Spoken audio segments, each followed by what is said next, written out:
Bonsoir la communauté Domotique Info. Ce soir une petite vidéo toujours sur le SBS, vous commencez à me connaître. Ce que vous avez dans les yeux, la plupart d'entre vous qui me suivent le connaissent déjà, c'est le prototype du SBS. Pour être exact, c'est plutôt l'ancienne version du prototype du SBS. Cette version-là nécessitait l'utilisation du module RGBW de chez Fibaro, ce qui limitait malheureusement la connectivité en gros aux Fibaro HC2 et HCL. On a considéré que c'était pas forcément la meilleure des idées, donc ça, on oublie. La nouveauté, c'est ça. La nouvelle version du prototype du SBS, qui intègre directement le Wi-Fi, qui intègre toujours le port Gadgeteer et le port Microbus, mais qui intègre désormais deux connecteurs au format Groove pour connecter à peu près tous les capteurs possibles de chez Groove. Ça représente énormément de nouvelles fonctionnalités que l'on peut ajouter à très faible coût à son installation domotique. Une petite démo. Pour ça, j'ai déjà installé le capteur que vous connaissez. J'avais démontré sur la breadboard ce que ça pouvait donner. Le SHT11 qui fait capteur de température et d'hygrométrie. On va rajouter le capteur à ultrasons.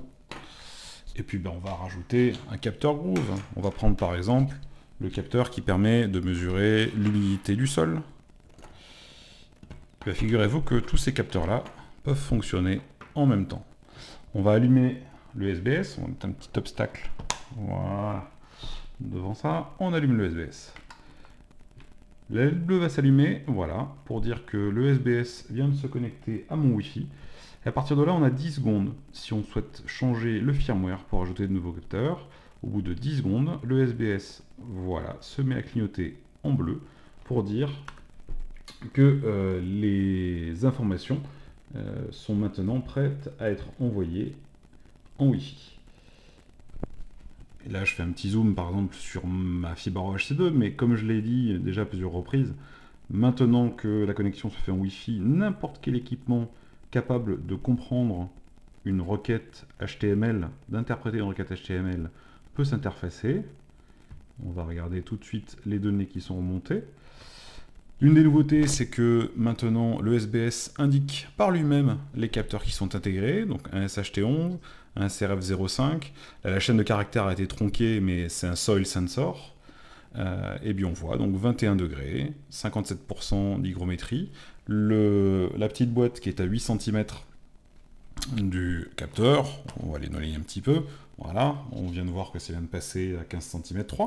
Et puis le capteur d'humidité, hop, je vais mettre les doigts humides un petit peu dessus, on va attendre la prochaine mise à jour, ça se fait à peu près entre 5 et 10 secondes. Voilà, 65%. Voilà, c'est tout pour aujourd'hui.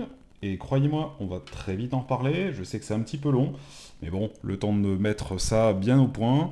Et puis, on va se retrouver assez rapidement pour une campagne de financement collaboratif pour tous ceux qui seraient intéressés par l'acquisition du SBS. Allez, à très vite.